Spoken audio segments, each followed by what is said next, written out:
J'ai vu le produit, il m'a dit, voici ça, voici les produits sont là. Je te fais une bonne offre. Je te fais une bonne offre. Et si tu vends à ton produit, tu vends à ton prix, tu viens, je te donne le prix que je t'ai laissé. Si tu prends en grande quantité, tu te fais ton argent, il n'y a pas de souci.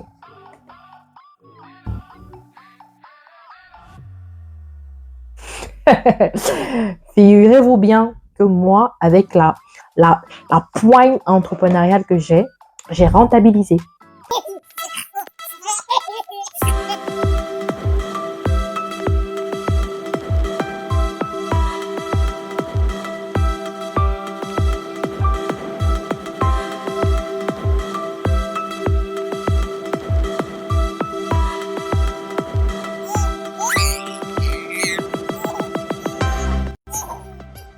Hello ma mom team, j'espère que vous portez bien parce que moi c'est le cas. Je suis toujours très heureuse de te retrouver et j'espère que c'est le cas également pour toi. Si tu ne me connais pas, je me présente très brièvement. Je suis Larissa Mati, entrepreneur e-commerce, c'est-à-dire que nous offrons des produits et des services sur Internet, notamment ce t-shirt que je porte actuellement, c'est signé Maticrea. Si tu veux savoir un peu plus sur les produits que nous offrons, je te laisse le lien en bas de commentaire. Tu pourras cliquer dessus et entrer directement dans notre large liste de produits et de catalogues. Si tu veux également entrer en contact avec mon équipe et moi, clique également sur ce lien, tu auras un numéro et tu pourras entrer en contact avec nous pour toutes tes questions. Je suis également maman de 2 magnifiques enfants. Mon aîné, c'est une fille. Et justement, Momtrepreneur by Mati, dans cette chaîne, on parle de maman, on parle de grossesse, on parle de vie de famille, on parle de difficultés, de postpartum, de tout ce qui est lié à la grossesse et la maternité. On parle également de business. Momtrepreneur by Mati, on parle de business et justement le thème de ce jour, c'est mon premier job étudiant. Je suis sûre que tu ne veux rater aucun détail de cette vidéo. Reste juste à la fin parce que je suis sûre que tu vas en sortir vraiment avec beaucoup d'éléments qui pourra te catapulter et te booster pour pouvoir également, toi, entreprendre quelque chose. Je ne veux pas te faire attendre depuis longtemps. On va entrer dans le vif du sujet. Si tu ne sais pas, je vis en Italie. Je suis arrivée en Italie en 2016 pour des études. J'ai fait mon parcours normalement et j'ai pris mon diplôme. Après, je me suis mariée, j'ai commencé à travailler, j'ai eu mes enfants. Mais ça n'a pas toujours été facile parce que quand tu arrives en Europe et tout, certes, les universités ici en Europe, on vous octroie des bourses d'études. Mais les revenus qu'on vous donne, c'est pas assez suffisant justement pour pouvoir subvenir à vos besoins personnels. Et vous savez que nous, quand on vient également ici en Europe, on a la famille au pays qui, de temps en temps, aimerait bien qu'on envoie certaines choses. Donc, avec seulement l'argent de la bourse, ce n'est pas évident. J'ai découvert un business qui m'a donné l'amour pour le commerce. C'est vrai que c'est déjà une touche familiale parce que dans ma famille, il y a beaucoup de commerçants. Mon père, il est un grand commerçant. Mon petit frère aussi. En fait, presque tout le monde. Mais ce qui m'a donné cet amour profond pour la vente, le commerce et tout, c'est ce que je vais te raconter tout de suite. Donc, quand je suis arrivée, mis à part ma bourse d'études, il fallait que je génère des revenus.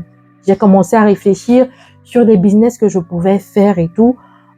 Ici, à cette période-là, ce qui marchait beaucoup plus, c'était travailler en collaboration avec des ONG.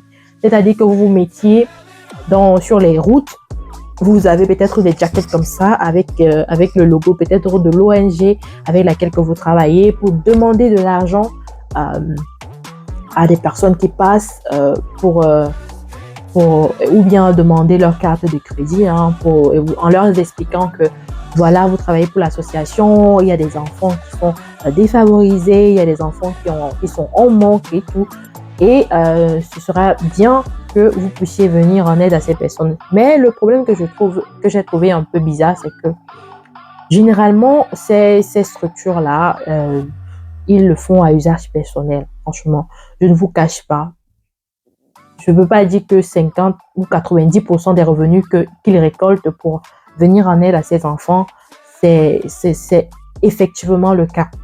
Parce que j'ai eu à collaborer avec eux, entre guillemets, mais ça m'a pas très plu la manière dont ils faisaient leur gestion. Donc, je suis quittée de là. Mais le job que j'ai mis en place et qui m'a rapporté des revenus mais énormes et que je me suis dit, waouh, l'entrepreneuriat is the place to be. Le e-commerce is the place to be. C'est ceci. En fait, à côté de chez moi, il y avait un grand marché. Et dans ce marché, il y avait plusieurs commerçants. J'ai commencé à réfléchir, mais je vis en Italie, quels peuvent être les besoins des Italiens, des Européens en général? Qu'est-ce qu'ils ont besoin? J'ai commencé à sonder un peu, essayer de voir un peu ce qui pouvait leur plaire. Donc, en allant dans ce marché, j'essayais un peu de voir les produits qui pouvaient peut-être intéresser ces personnes-là. Et Dieu merci, je suis entrée en contact avec un commerçant chinois qui n'est plus là d'ailleurs. Il ne travaille plus, mais j'ai quand même bien profité des services qu'il offrait parce que franchement, il m'a été d'une grande aide, si je peux dire ça comme ça. Et ce Chinois, justement, il avait beaucoup de produits cosmétiques, c'est-à-dire, il vendait des crèmes de visage, des crèmes anti-vieillissement, il vendait des rouges à lèvres, Et j'ai commencé à sonder et je me suis dit, bon, quels sont les produits que je pourrais mettre à la disposition de ces personnes ici en Europe pour pouvoir générer des revenus. Et vous savez, les Européens ont quand ils pensent au fait qu'ils vont vieillir, ils sont stressés. Ils ont horreur du vieillissement. C'est-à-dire que ceux qui font les trucs cosmétiques, ils se font de l'argent, vraiment un argent fou, parce que les Européens, les Italiens sont des consommateurs de produits cosmétiques anti-vieillissement, rajeunissants, les produits qui vont leur permettre d'être en bonne santé, qui vont leur permettre d'être toujours jeunes. Ils en raffolent. Et moi, qu'est-ce que j'ai fait? C'est que il y avait un produit que j'ai noté que les Italiens, ils aimaient bien. C'était, bon, je vous glisse ça là, hein. C'est vrai que c'était à cette époque-là, je ne sais plus si c'est encore le cas aujourd'hui. Ce sont les produits pour des sprays pour les cheveux blancs. C'est-à-dire qu'il y avait ce produit-là qui m'a fait... En fait, j'ai rentabilisé de malade avec ce produit. C'est-à-dire que j'allais chez le type, je prenais des photos. C'est bien évidemment, c'est un peu comme le dropshipping, hein. Tu n'as pas le produit physique. Je prenais des photos que je mettais sur des marketplaces parce que je savais que j'avais le stock, où je pouvais me ravitailler. Donc, je ne pouvais pas, j'avais pas l'argent que je devais dépenser, acheter en stock, venir garder chez moi pour pouvoir vendre par la suite. Ne faites jamais ça. Quand vous commencez, essayez vraiment de maximiser sur le type dropshipping, c'est-à-dire que vous n'avez pas le produit physique.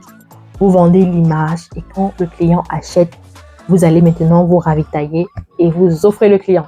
C'est comme ça que ça se passe. Ce sont des tips que je vous donne, vous allez trouver ça nulle part. Donc, ce que je faisais, c'est que je prenais des photos, de belles photos. Je mettais sur des marketplaces. Je mettais dans les groupes où je savais qu'il y avait l'affluence des personnes un peu matures, des personnes âgées et des personnes susceptibles de pouvoir prendre le produit. Tu vois ce que je veux dire? Et quand je faisais comme ça, j'avais tellement de demandes.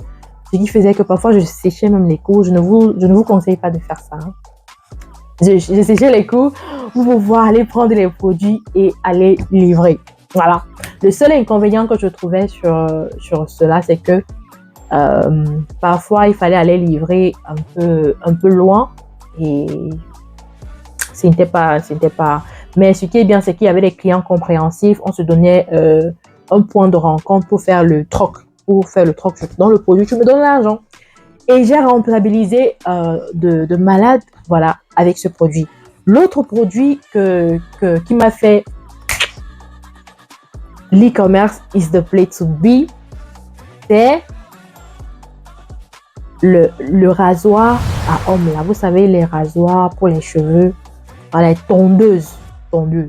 À cette époque-là, mon fournisseur chinois qui était à côté de chez moi, avait un stock de rasoirs. Et quand je suis arrivée, je me suis dit, bon, c'est vrai que les rasoirs, ça coûtait un peu plus. C'était un peu plus cher. Mais c'était de marque. Et moi, je me suis dit, c'est vrai que j'étais un peu étonnée en me disant, mais comment les Chinois, rasoir, produit de marque? J'ai dit, bon, on ne s'affole pas, on reste concentré. J'ai vu le produit, il m'a dit, voici ça, voici les produits sont là. Je te fais une bonne offre. Et si tu vends à ton produit, tu vends à ton prix, tu viens, je te donne le prix que je t'ai laissé. Si tu prends en grande quantité, tu te fais ton argent, il n'y a pas de souci.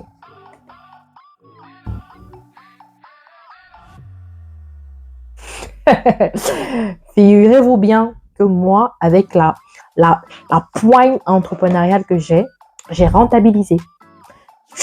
J'ai pris toujours avec les photos. Mon téléphone était devenu mon outil de travail. Je filmais des images, je filmais des photos professionnelles. J'allais un peu retoucher ça. À l'époque, là, je connaissais pas encore Canva. J'utilisais la méthode antique là. C'est-à-dire que tu cliques sur ton téléphone, tu vois la modifier, tu augmentes un peu de luminosité, tu réduis un peu la saturation, pour que ça devient un peu plus propre, tu vois. Plus attrayant. Donc, j'ai fait comme ça. J'achetais une tondeuse à pratiquement, je vais prendre un exemple, pratiquement 20 000. Une tondeuse 20 000. Vous savez à combien j'ai revendu la tondeuse? Si on part en francs CFA, j'ai revendu la tondeuse à 90 000. 20 000, 90 000. Et il y a un client qui m'a pris ça à 100 000.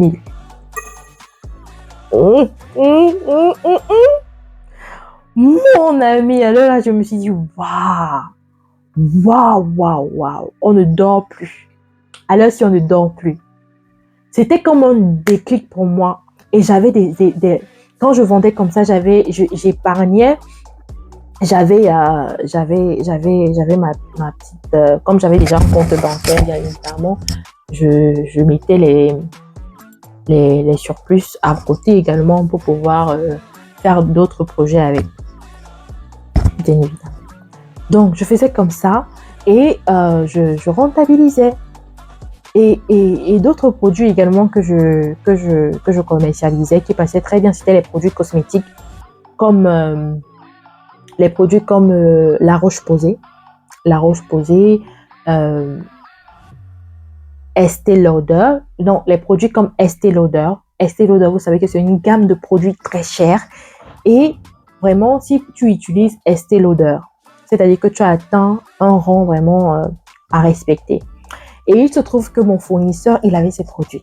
Donc, si tu m'as fait la recette, tu es en train de regarder cette vidéo, sache que c'est comme ça que je faisais. Donc, think and... On dit quoi? On dit think, ça fait comment? Réfléchissez et devenez riche, de Napoléon Hill. Attendez, je vérifie si c'est vraiment ça.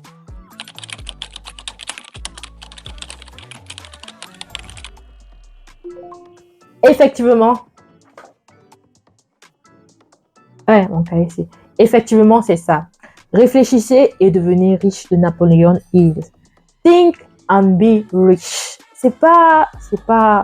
En fait, le cash flow est là.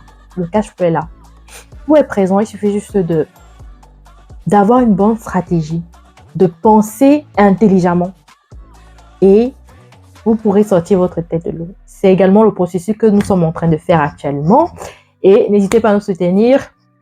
Cliquez sur la barre de notification pour cliquer sur la barre d'infos.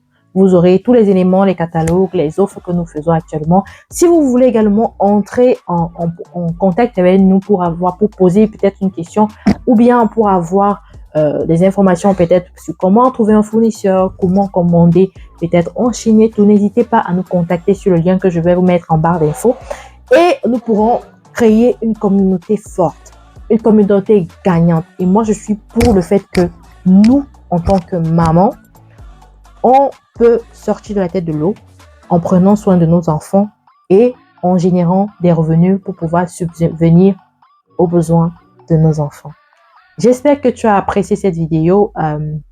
C'était justement cette petite storytelling sur mon premier job étudiant. J'espère que tu as appris quelque chose de vraiment très intéressant sur le cash flow, sur comment réfléchir et peut-être tu as trouvé des idées sur comment rentabiliser peut-être en tant que toi étudiant. Peut-être ce n'est pas pour forcément les produits, tu pourras trouver peut-être une autre astuce qui te permettra de générer des revenus. J'espère que cette vidéo t'aura plu. N'hésite pas à me mettre un pouce bleu, cliquer sur la cloche de notification pour recevoir notre vidéo et mettre en commentaire ce que tu as pensé de cette vidéo. Je suis Larissa Mati. On se dit à la vidéo prochaine. Porte-toi bien. Ciao.